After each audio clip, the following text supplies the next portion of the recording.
Hi, my name is Daniel Foley Carter of SEO-audits.io, and in this video I'm just going to explain various aspects of Google Search Console, just to teach people about different aspects of Search Console and how you can and should be using it as part of your SEO strategy. So the first thing that we're going to do is we're going to look at the performance section in this video. And fundamentally, what Google Search Console performance is giving you is just top level insights into the clicks, impressions, position, and click through rate that your website receives. And it gives you the ability to filter that data. So first of all, you will have your window here and you can select your time frame. So this is how long we want to look at the data over. And once we apply and select our time frame, we're able to see as far back as 16 months. So what you're looking at here are the volume of clicks that the website has received organically. So this is only covering the information in relation to Google search. So if you see queries and clicks, these are where people have searched in Google for this specific query and how much traffic you have received, how many clicks, and how many times your site actually appeared in view when that search was conducted. So that's called an impression. So the maximum time frame that Google Search Console gives you goes back 16 months. And you will see that there are a number of filters. But in today's video, I'm just going to teach you the basics in regards to Search Console performance. So the main thing realistically that we're going to be looking at is just basically really understanding clicks, impressions, CTR position, and then looking at some of these tabs to understand what this data is. So when we talk about organic traffic, what we're talking about is organic traffic from Google only. So these numbers here are not just for organic as a whole, they are just from Google organic. So this data doesn't include anything from Bing or any other search engine. This is just wholly from Google. So we can see here a view of how many clicks our website has received on any date. And we can see the number of impressions that our website has received alongside clicks.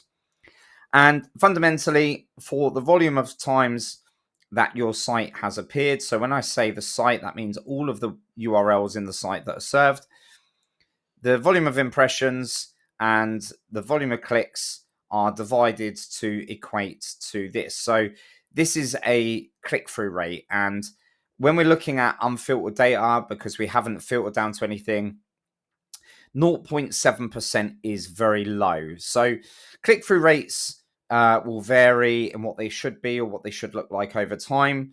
But generally, for a site overall, you would typically expect at least 2 to 3% as a minimum. Anything below that may indicate that the website appears in a lot of searches, doesn't get many clicks, and that could be for a wide number of reasons. And this is basically the average position for all of the queries that the website was served for. So it's like a large overall average position.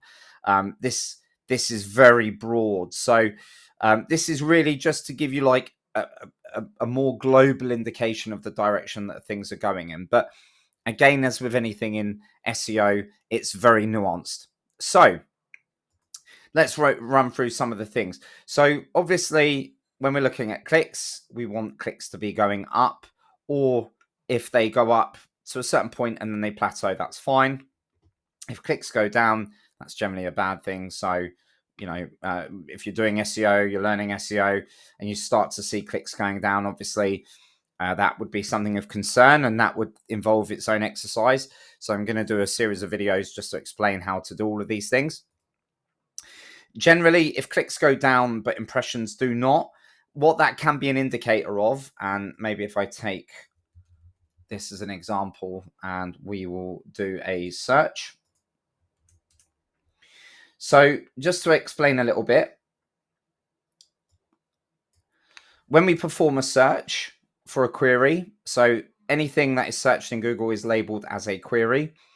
If, for example, we were to scroll down and we were to see this, but we weren't to click it, this website will now get an impression, because as I've scrolled, it's come into view. So this now gets an impression. But if I don't click it, then obviously it doesn't get the clicks. So in this case, we can see that the website has appeared over the last 16 months 3.59 million times, but it's only been clicked 23,500 times. So generally, if that tends to happen, what can impact the click-through rate is really all of the things that are going on in search. You know, we've got these AI overviews, which can take traffic away. So, for example, when these AIOs rolled out, a lot of people saw their click-through rate decline, because rather than just clicking on an organic result straight away, sometimes people would go and they would read through this and then they wouldn't go on to click. But if you're getting a lot of impressions but not many clicks, it might be a wider issue. It could be that your title tag's not well put together, that your description's not well put together, or that there's just a lot of noise in the search results. Now, when we talk about positions, for example, average position, our average position is for all of the queries. Now, Google Search Console only allows you to access the top 1,000 queries. And generally, for most day-to-day SEOs, that's enough, but there are limitations. So if we were to just use the top 1,000 queries, for example, we would see that if we were to average the position across all the 1,000 queries, let's say we would get an average position of that. So we can use this as a global overall indicator. Something else that's also important. So if, for example, you see that clicks have gone down like we see here, but impressions have not, what that generally could be is that average positions have slipped back slightly. And we see that here. We see the average position go down globally. So what that could mean is that loads of our rankings that are, you know, on page 1 could have slipped back a few positions, which is why we're still appearing, we're still getting the impression, because we're still coming into view, but because we're lower down on the SERP, less people are clicking. And we can see that whilst our impressions are up, our average position has come down.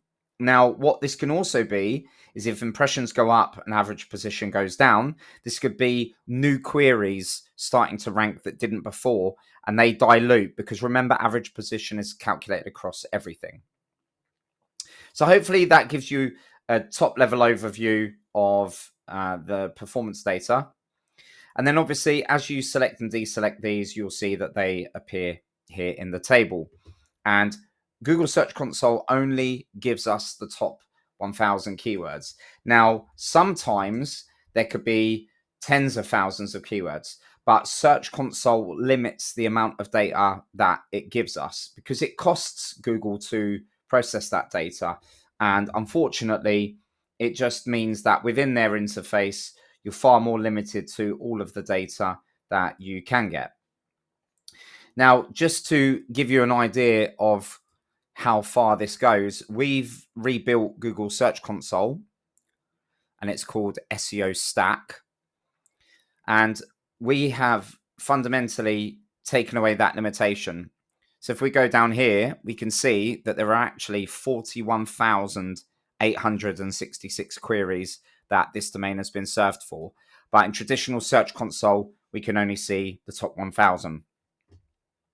Now, this shows us all of the queries, and as we go through the table, we can see all of the queries, what they are, where they rank on an average position. Now, what's also important to understand here is that when you're looking at this data, whenever you're looking, this data is based on the overall time frame that you've selected.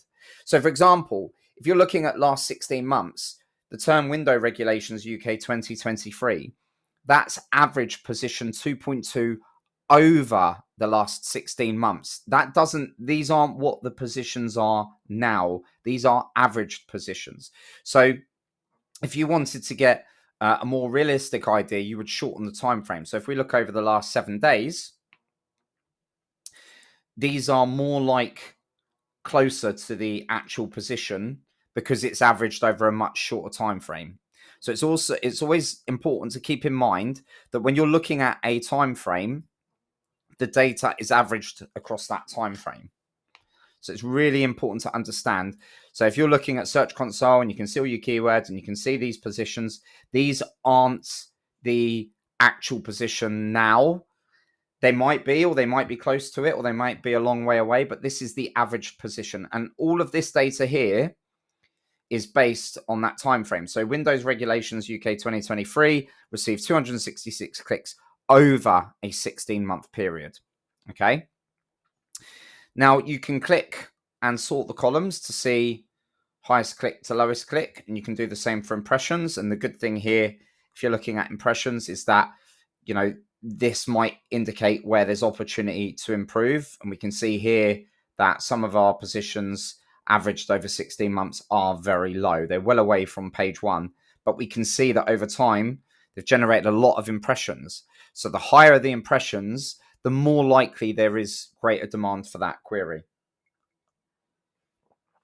So you can go through and you can look, and you can also use this here to apply a filter. So you might want to find anything that is smaller than the position 10. And that will show you, that will allow you to see anything that is basically on page one. And we can see only 254 queries here are showing having an average position over 16 months of page one. But then if we change that to 7 days, we can see how many of our keywords are averaging page one or averaging what our filter is. So we can see here for 7 days, it's reset the filter. So we just need to go back and apply that, click position, and then we can do equals or smaller than. Remember, this works in reverse. So the lower the number, the higher you actually rank. So we can see for the last 7 days, we've only got 54 queries that basically are page one. And then we can see how many clicks and impressions they've generated. Now, generally, if you're looking at queries and you're looking at clicks, impressions, click-through rates, healthy click-through rates tend to be varied depending on whether they're a brand search. So typically, if you see your brand name in here and it's towards the top, you're going to generally have high click-through rates, 20, 30, 40%. Whereas if it's like higher value, more generic terms, you may find that the CTRs are much lower. But generally, a baseline average is and should be between 2 to 5%. Next, what we can do is we can perform filtering with these queries in the Search Console interface. So what you can do, you can now apply a filter. So for example, let's say for our Windows and Doors site, I want to find all of the queries containing the word window. So I can click that. And what this will now do is it will now filter down to all of the queries in the query table that contain the word window. And you can see here, there's all the different variants of that keyword. Now, unfortunately, Search Console will only let you do certain levels of filtering. So for example, if I wanted the word window and then I wanted everything with the words regulations in it, I can only do certain things. So I can't apply another query filter on top. Okay, so you can only apply one query at a time, and you can only do that with containing, not containing, or regex. So for example, if I explain, so typically, if we wanted to filter to anything with the word window and regulations, we can see here that in most cases, window and regulations are together. Okay, so if I wanted window regulations, I could just specify Windows regulations. Okay, but window and regulations might not always be together, or they might be in a different order. Okay, so we can't apply multiple filters to include and exclude at once, and layering is not possible. So layering effectively is this. So if I showed you what layering looks like, so in SEO Stack, if I put must contains and I put the word window, so we'll do the same side by side in GSC, which stands for Google Search Console. So we've both applied window. containing window. Now, if I click add filter and query in SEO Stack, I can apply multiple filters side by side, but Google Search Console won't let you do that. Okay. Now, there are certain ways around that, but they don't provide the level of flexibility that Google Search Console should. But if we click query, what we can do is we can use something called regex, or regular expression. And basically what that means is that you can provide a regular expression to extend your filtering capabilities. So, for example, if we wanted to include multiple queries, what we could do is we could use what's called regular expression. So I could do window,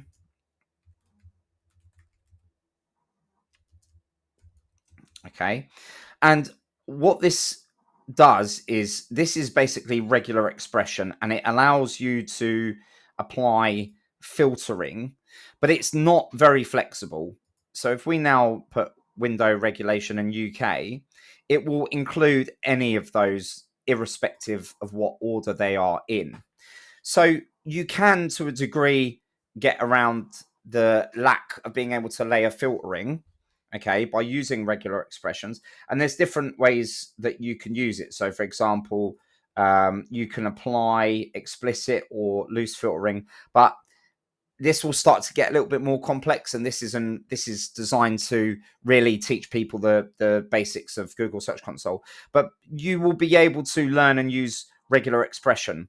Now, to provide the equivalent here, you don't need to use regular expression in the context of SEO Stack, because we've built this. So, for example, we've got window regulation in UK. So we've layered our filters here because it's called layering when you're applying conditions on top of one another. So to make this clearer, I might now want to exclude the word fire.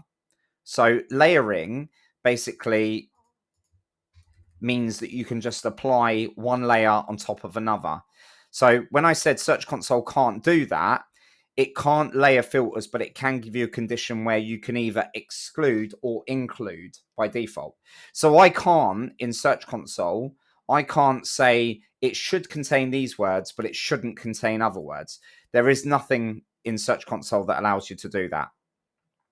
So this fundamentally is where the limitations of Search Console are. But for your early on journey into SEO, or as you're learning, it's not necessarily going to be much of an issue at this point. But as your skills develop, you'll start to see where the limitations of Search Console come in.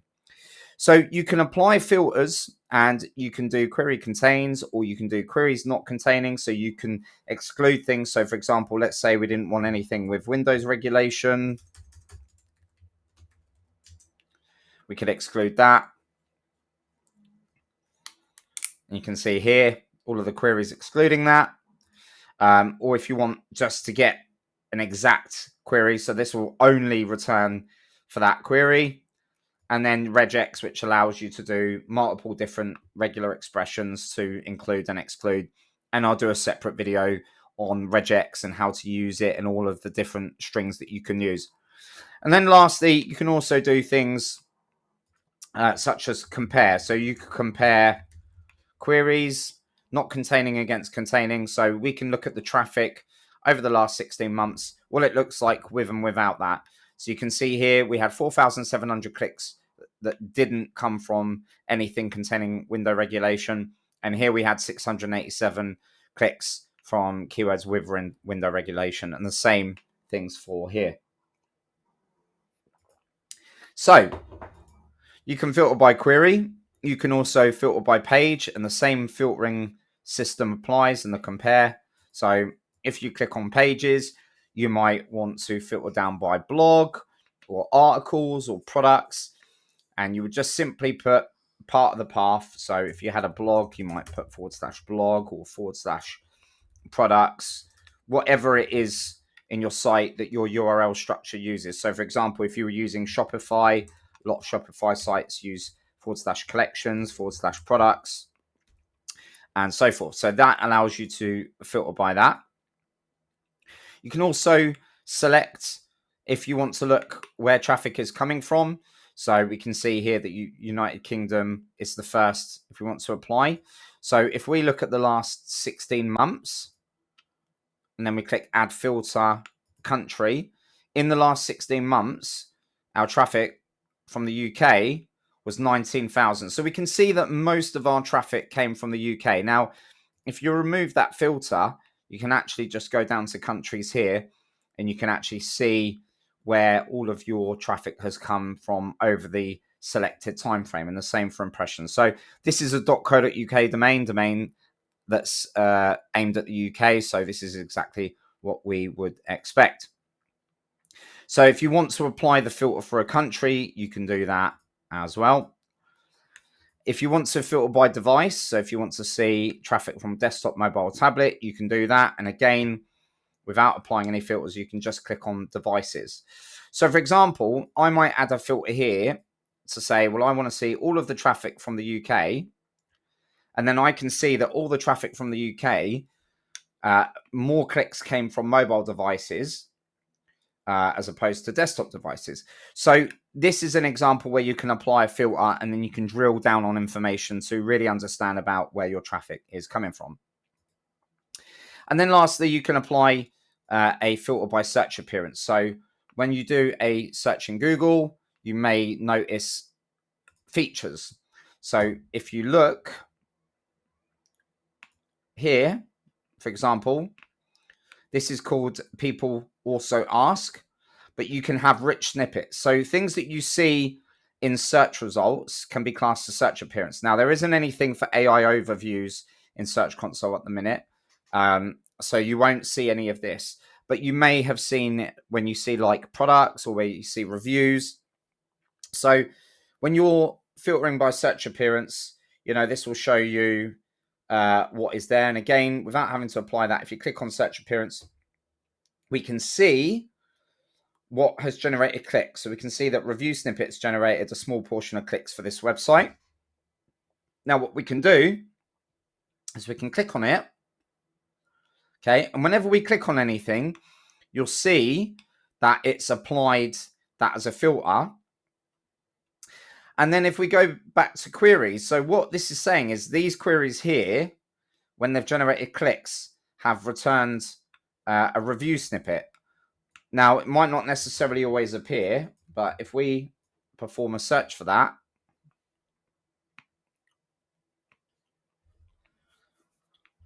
now we don't see anything at the minute. No, so we don't see anything.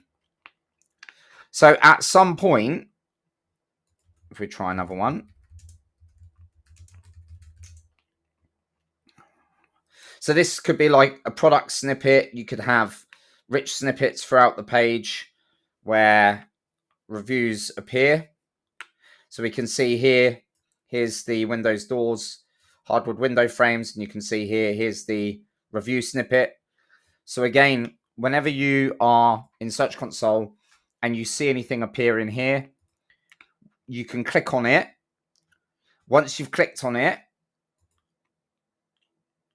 you can then click on queries to see which queries triggered that particular rich snippet. Now you can see here that the last time anything appeared was towards the end of 2023 and 2024.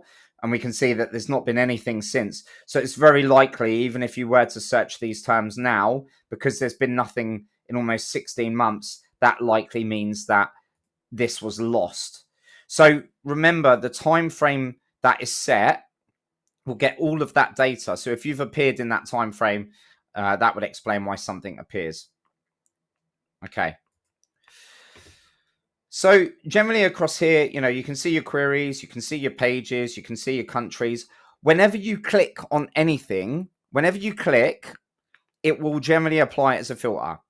So however you are navigating through these, if you click on something like a page, once you click on it, it will automatically apply that as a page filter. So if we click on this, the data we can now see is for this exact URL because I clicked on it. And then if I click on the time frame and I change it to last 16 months, we can see how many clicks our page got. We can see all of the queries just for this specific page. So whenever you apply a filter, anything that you then interact with here, when a filter is applied, the data that you see is connected to the filter. So if you filter by page or by query, whatever you filter, this data is going to be limited. So clicking reset filters basically clears everything. So you go back to your default view. And this is fundamentally how you can see everything. Now, one other thing that you can do in here as well is you can click on compare. And if you've got no filter set, you can compare a time frame. Now, one thing that you can do is you can use compare last X period year over year. I like to use compare last 3 months year over year. Click apply. And you'll see here clicks in the last 3 months this year versus last year. So we can see that there's a decline in clicks, there's a decline in impressions, decline in click-through rate, and a decline in average position. And what we can do, we can click on pages. And if you look, we can see the pages clicks this year versus last year. And you can see that we've earned more clicks this year on this URL, but we've lost clicks this year on this URL. So if you click on clicks difference, you can see all the URLs that gained, and you can see all of the URLs that lost. And you can export this into a Google Sheet. And this will just give you that data so you can see your click performance for queries and click performance for pages. And this can make it easier just to understand, you know, if you're seeing a decline in your traffic, this will give you a list of the URLs and where that decline is occurring. And you can see here that quite a lot of the URLs have all started to lose clicks. So fundamentally, this is how you navigate your way around the Search Console performance interface. But ultimately, it's relatively straightforward to use. So just keep in mind that, number one, the data that you are looking at, this is the top level data for all of the clicks, impressions, and everything that have come from Google search. So this table shows you all of the clicks and impressions and CTR on average position. But this table here only gives you the top 1,000 rows of anything. So the top 1,000 queries or top 1,000 pages. Obviously, this site here has only got 249 pages, so it's less than 1,000 pages. So if you see 1 to 10 of 1,000, generally that means there's more. And if you want to understand how many pages that you do have, you can simply come over to indexing, click on pages, and where it says indexed, that is the true number of indexed pages that you have on your site. So it might be that you have 2,000 pages indexed, but when you go into your Google Search Console data and you click on pages, you'll only see 1 to 10 of 1,000. And this is really why we built SEO Stack, because this is connected to your Google Search Console data, but it just basically takes away all of the limitations. So whereas in Google Search Console, we could only see 1,000 queries, in here, we can see all 41,000 queries. So this is the first in a series of videos that will just run you through all of the different aspects of Google Search Console and how you can use it. Thank you very much for watching. If you do have any questions, feel free to reach out. And just as proof of the pudding, so in the UK, we rank #1 for SEO audits. And we also have a webinar bundle which contains 50 hours of SEO videos. So you can go to webinars. There's a webinar bundle, and that contains 50 hours of SEO videos, training, and lots more. So it will give you lots of video content teaching you about all different aspects, from technical SEO to content to AI and lots more. Thank you very much for watching.